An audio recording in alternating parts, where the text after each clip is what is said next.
നമ്മളിപ്പോൾ പ്രാവശ്യം അടവെച്ച് വിരിച്ചിറക്കിയ കുഞ്ഞുങ്ങളാണ്. കണ്ടല്ലേ ഗൈസ്, ഇത് തള്ളക്കോഴിയകത്തേക്കാണ്, മുള്ളൻ കോഴിയാണ്. അപ്പോൾ നമ്മൾ സ്റ്റാർട്ടറാണ് കൊടുത്തുകൊണ്ടിരിക്കുന്നത്. മാക്സിമം നിങ്ങൾ സ്റ്റാർട്ടർ തന്നെ കുഞ്ഞു കോഴികൾക്ക് കൊടുക്കാൻ ശ്രമിക്കുക. അരി, ഗോതമ്പ് അങ്ങനെയുള്ള ഒരു ആഹാരം ഈ പ്രായത്തിലുള്ള കോഴി കുഞ്ഞുങ്ങൾക്ക് കൊടുക്കാതിരിക്കുക. ഇങ്ങനെയുള്ളത് പൊടിച്ച് കൊടുത്താലും ദഹിക്കാൻ പാടുള്ളത് കാരണം ബുദ്ധിമുട്ടായിരിക്കും. സോ മാക്സിമം സ്റ്റാർട്ടർ തന്നെ മേടിച്ച് കൊടുക്കുക. നല്ല ക്വാളിറ്റി സ്റ്റാർട്ടർ കൊടുക്കുകയാണെങ്കിൽ പെട്ടെന്ന് കുഞ്ഞുങ്ങൾ വലുതാവും. ഇപ്പോൾ നല്ല അത്യാവശ്യം നല്ല ക്വാളിറ്റി ഉള്ളൊരു സ്റ്റാർട്ടർ തന്നെയാണ് കൊടുത്തത്. അതുകൊണ്ട് ഇതിപ്പോൾ ഒരാഴ്ചക്കകത്ത് പ്രായമുള്ള കുഞ്ഞുങ്ങളാണ്. ഇതിൽ വരുന്ന മുള്ളൻ കോഴികളായിരിക്കും മാക്സിമം വരുന്നത്. ഇവിടെ മുള്ളൻ കോഴികളുടെ ചാവലാണ് ഇവിടെ ഉള്ളത്. നല്ല ആക്റ്റീവാണ് കുഞ്ഞുങ്ങൾ. ഇനിയിപ്പോൾ ഒരു 2 വീക്ക് കഴിഞ്ഞതിന് ശേഷം മെഡിസിൻ കൊടുക്കുന്നുണ്ട്. അതിൻ്റെ പേര് പറ്റി ടെട്രാസില്ലോ ഹൈഡ്രോക്ലോറോ സംഭവമാണ്. അതിൻ്റെ പേര് ഞാൻ ഡിസ്ക്രിപ്ഷനിൽ കൊടുക്കുന്നതായിരിക്കും. സോ നല്ല സുന്ദര കുഞ്ഞുങ്ങളാണ്. ആ മെഡിസിൻ കുറച്ചേ കൊടുക്കാവൂ. കാര്യം തീരെ ചെറുതായതുകൊണ്ട് ഏറ്റവും കുറച്ചായിരിക്കും അളവിലായിരിക്കും മെഡിസിൻ കൊടുക്കുന്നത്. പൊടിയാണ്, വെള്ളത്തിൽ കലക്കിയാണ് കൊടുക്കുന്നത്. പിന്നെ ഇവിടെയുള്ള കോഴിക്കുഞ്ഞുങ്ങളെല്ലാം വിരിച്ചിറക്കിയതാണ്. കുറേ വർഷങ്ങൾക്ക് മുമ്പ് വാങ്ങിച്ച് നാടൻ കുഞ്ഞുങ്ങളാണ്. അങ്ങനെ വാങ്ങിച്ച് അട വിരിച്ച് തന്നെയാണ് കുഞ്ഞിറങ്ങി. അത് വലുതായി, അതടയിരുന്ന്. ഇത് കുഞ്ഞു കോഴി, ഇതും കുഞ്ഞു കോഴി വലുതായതാണ്. ഇത് ഇവിടെയും അട വിരിച്ചിറക്കിയ കോഴിയാണിത്. ഇതേ സെയിമിലൊരു തള്ളക്കോഴി ഉണ്ടായിരുന്നു. അത് ഇവിടെ കീരി എന്തോ പിടിച്ചു പോയതാണ്. കുറേ കാലം കീരി ശല്യമുണ്ട് ഗൈസ് ഇവർ. പിന്നെ എല്ലാവരും നല്ല ആക്റ്റീവാണ്. പിന്നെ ഇങ്ങനത്തെ കൂടിൽ വലിയ ഗ്യാപ്പൊന്നും ഇടാത്ത കൂടാണ് ചെയ്തിരിക്കുന്ന. കാര്യം ക്ഷുദ്രജീവികൾ കടക്കാതിരിക്കാൻ വേണ്ടി ചെയ്തതാണ്. പിന്നെ ഇവിടെ കീരിശല്യം ഉള്ളതിനാൽ ഇങ്ങനത്തെ കൂടുകളാണ് സെറ്റ് ചെയ്യുന്നത്. പിന്നെ പുറത്ത് വിടാത്ത കാര്യം എന്ന് പറഞ്ഞു കഴിഞ്ഞാൽ ഇത് തന്നെയാണ് വിഷയം.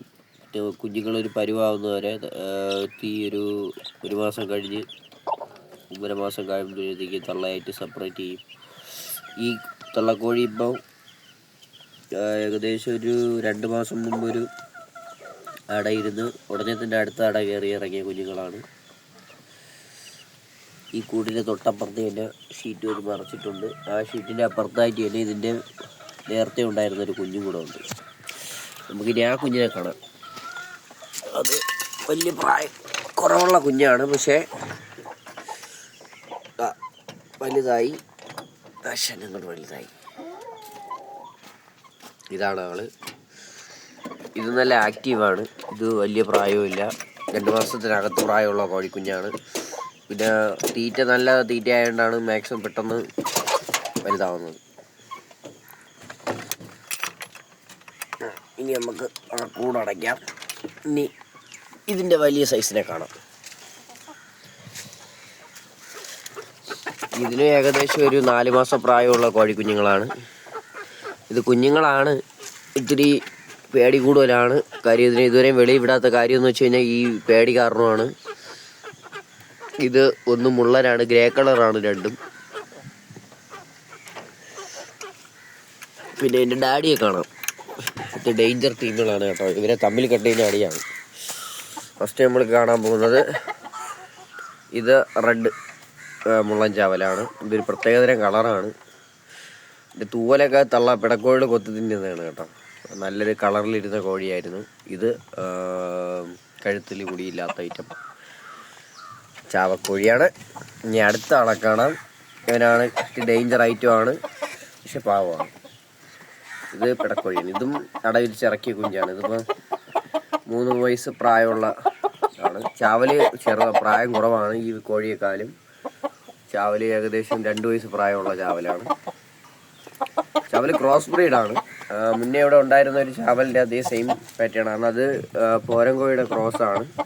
ആ കോഴിയുടെ സാധാ കോഴിയാണ്. പോരൻ കോഴിയുടെ ക്രോസിലുള്ള സാധാ കോഴിയാണ് ഇത്. അതിൽ മുള്ളനുമായിട്ട് വന്ന ക്രോസാണ്. സെയിം അതേ ഫിസിക്കൽ ബോഡിയും അതേ ലുക്കും വന്നിട്ടുള്ളൊരു കോഴിയാണ്. ഇത് പക്ഷേ മുള്ളനാണ്.